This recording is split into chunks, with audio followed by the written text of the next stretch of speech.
একজন সাহাবী রাসূল ছিল মক্কা বিজয়ের দিন, সে কাবার গিলাফ ধরা অবস্থায় ছিল, সাহাবায়ে কেরাম এই সাহাবী রাসূলকে হত্যা পর্যন্ত করে দিয়েছে। আমরা কি করছি?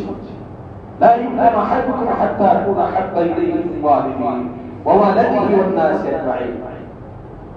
সমস্ত মানুষদের চেয়েও বেশি ভালোবাসতে হবে নবীকে।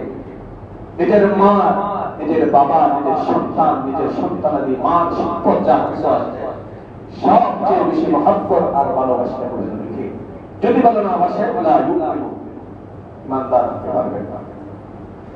দেখেন মক্কা বিজয়ের দিন সাহাবায়ে কেরাম কাবার গিলাফ করা অবস্থায় ছিল এক সাথী রাসূল, তাকে পর্যন্ত হত্যা করা হয়েছিল মক্কা বিজয়ের দিন। নবীজি বলেন মান সাব্বা নাবিয়ান ফাকতুলু, যারা নবীকে নিয়ে কটাক্ষ করবে, যারা নবীকে গালি দিবে ফাকতুলু, তাকে হত্যা করে। একদল ফুকাহায়ে কেরামের ফতোয়া হলো যদি কোনো গুনাহগার নবীকে গালি দেয়, কোনো কটাক্ষ করে, তার তওবা কবুল করা হবে না, ফাকতুলু, তাকে হত্যা করতে হবে।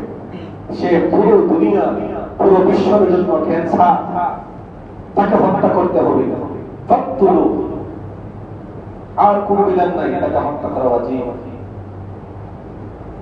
আরেকদল ফুকাহায়ে কেরাম বলেন তাকে হত্যা করা ওয়াজিব যদি সে নবীকে নিয়ে কটাক্ষ করে।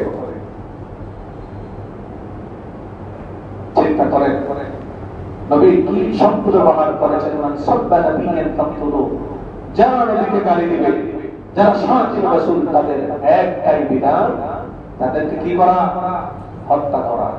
নবীকে ভালোবাসেন, নবীকে ভালোবাসেন, মুখে মুখে বলেন, মুখে মুখে বলেন নবীকে ভালোবাসেন। যদি আপনার বাবাকে গালি দেওয়া হয়, আপনি বের হয়ে যান, তখন আর আইনের অপেক্ষায় থাকেন না, এটা পুলিশ প্রশাসন দেখবে। আমার ভাইকে গালি দিলে আমি বের হয়ে যাই, আমার সন্তানকে কেউ গালি দিলে আমি বের হয়ে যাই, আমার বাবাকে কেউ গালি দিলে আমিও বের হয়ে যাই, তখন প্রশাসনের অপেক্ষায় আমরা থাকি। কিন্তু দেখেন চিন্তার বিষয়, নবীকে যে জায়গায় গালি দেওয়া হয় সেই জায়গায় আমরা নীরব। চিন্তা করে কেমন মুমিন আর কেমন মুসলমান, কেমন উম্মত। বর্তমান প্রাপ্তবয়স্ক সংস্কারের সদস্য রাহাল না, আসলে গরু রাহাল হওয়ার কথা ছিল না, সে আল্লাহর শান নিয়ে কটাক্ষ করেছে। আরেকটা হলো গালি, সে নবীজির শানে গুস্তাখি করেছে।